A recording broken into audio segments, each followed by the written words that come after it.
मुंबईतील मुलुंड डम्पिंगच्या जागेवर विविध सार्वजनिक सोयीसुविधा निर्माण करण्याचा प्रयत्न आहे। त्याचाच एक भाग म्हणून त्या समतल झालेल्या जागेवर गोल्फ कोर्स बनवण्याची मागणी मुलुंडचे आमदार मिहिर कोटेचा यांनी केली। तर याच जागेवर नेत्र रुग्णालय किंवा कॅन्सर पेशंटसाठी एक सुसज्ज रुग्णालय उभारा अशा आशयाचे पत्र ठाकरेंच्या सेनेचे विधान परिषदेचे आमदार मिलिंद नार्वेकर यांनी केले।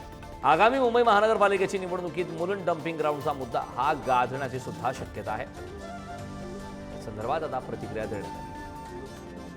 गोल्फ कोर्स उभं करावं, आंतरराष्ट्रीय दर्जाचं जे गोल्फ कोर्स उभं करावं यासाठी मिहिर कोटेचा यांनी मागणी केली होती। तेच मिहिर कोटेचे आमदार आपल्यासोबत आहे। सर, काय सांगाल, तुम्ही फडणवीसांकडे मागणी केली होती, काय ती मागणी? गेल्या आठवड्यातच आदरणीय मुख्यमंत्री श्री देवेंद्र फडणवीस यांच्या अध्यक्षतेखाली मुलुंडचे विलंबित कामांसंदर्भात एक मोठी बैठक लागली होती। जवळपास 18 IAS अधिकारी त्याच्यात होते, अजितदादा पवार पण होते। आणि मुलुंडची जी कचरा भूमी आहे ती बंद झाली आहे 2018ला। 2025 पर्यंत हे पूर्ण कचऱ्याचा विल्हेवाट व्हायला पाहिजे होता आणि पूर्ण भूमी समतल व्हायला पाहिजे होती। हे अद्याप झालेलं नाही, म्हणून हा मुद्दा मी घेतला होता।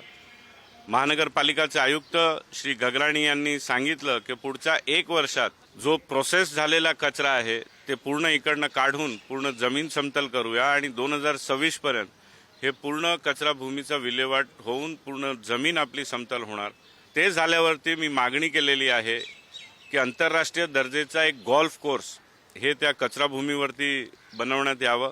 पण गोल्फ कोर्स झाल्यावरती किमान 1.5 ते 2.25 हजार स्थानिक मुलुंडकरांना नोकरी पण भेटणार। कॅमेरा पर्सन विकाससह मी पद्मेश पवार, पुढारी न्यूज, मुलुंड।